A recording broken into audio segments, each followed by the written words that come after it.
afternoon YouTube, Geosnow right here. So in today's video we're talking about some achievements done by ElcomSoft in terms of iOS 15 and of course the file system and stuff like that. Now many people ask me if this can be used for CheckRa1n, so this is what we're going to clarify in this video. But first, the fine people here on your screen right now help make this videos possible. So CheckRa1n, you probably know the problem with CheckRa1n. It doesn't support iOS 15 for the moment, and there is one reason only: the file system being sealed. We have absolutely everything we need in order to make CheckRa1n work on all iOS 15 versions except for that. And while I'm sure that is being worked by the CheckRa1n team in the background, it probably still will take time. Before we get into today's news with ElcomSoft and stuff like that, what exactly is wrong with the file system and CheckRa1n? You see, when Apple created iOS 15, they actually introduced a brand new measure in place so that the file system itself is completely sealed, and if you try to modify it in any way, for example to install Cydia or the jailbreak binaries, things will not be good. The device will refuse to boot and stuff like that. While CheckRa1n does have an exploit to be able to create a jailbreak that still hasn't been patched. They can't really do that on older devices. The new sealed file system has been an issue. Now that problem actually applies to Uncover as well. Even if they get an exploit, they would have to overcome this issue as well. So you probably imagine it's an important thing to do in our community. Now, in the past couple of days, there have been some news coming from ElcomSoft. ElcomSoft being a company that specializes in data recovery and forensics and stuff like that. And they do have iOS tools. Now, these people are actually great at what they do. They do pretty good tools in order to get data from devices and,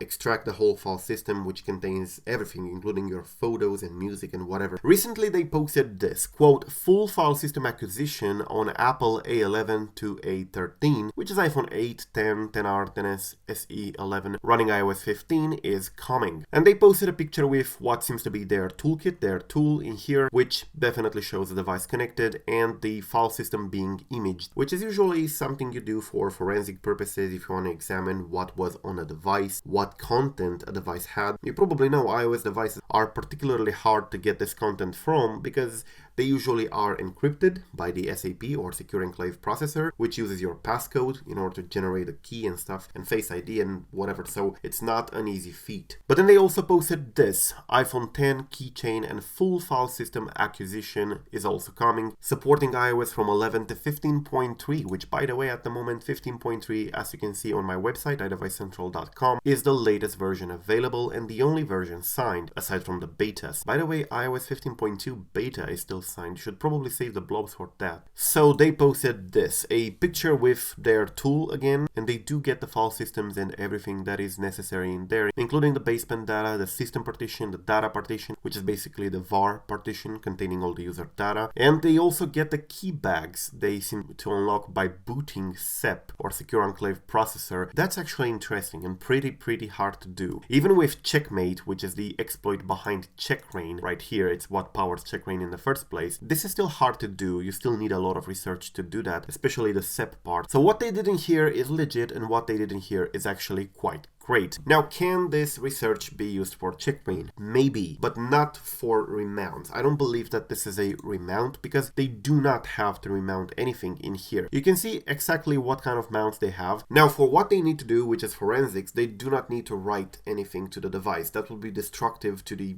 data they try to actually harvest from the device. What they need to do is to image it, to extract the data, which is read-only. So can this be used for CheckRa1n? Yes and no. The underlying research behind it could probably be used by the CheckRa1n team to better understand what's going on. They already know what's going on and they are already working on this. Do keep in mind that many of the CheckRa1n team members are actually students. They do have exams, finals, whatever, and for many of them it's been a pretty busy couple of months because of the finals and stuff like that. So once they get a little bit more free time, they will probably start working on this. Now, I do believe that this is 100% doable. They can do it and they have a couple of ideas. I think somebody on the CheckRa1n team posted back in December that they do have an idea on how to do this with bind mounts, which is actually a pretty clever idea. So they will release CheckRa1n for iOS 15. It's definitely coming. However, contrary to what you've probably seen on other videos about the ElcomSoft research, it's probably not that important to CheckRa1n as it may look. I'm not trying to make these people look bad or anything. What they do is extremely hard to do and pretty great. Extracting data from an iPhone, especially by involving SEP and stuff like that, is not an easy task, but it's not related to CheckRa1n in any way, other than the fact that they use Checkmate in the background. ElcomSoft builds, iOS forensic tools and stuff like that for DFIR. They do not build jailbreaks, which is an important distinction. So yes, do not lose hope for CheckRa1n on iOS 15. It's definitely coming. The only problem we have to overcome with CheckRa1n on iOS 15 is the sealed file system, which can definitely be done. So thank you for watching. I'm GeoSnow. Till the next time, subscribe to stay updated, and peace out.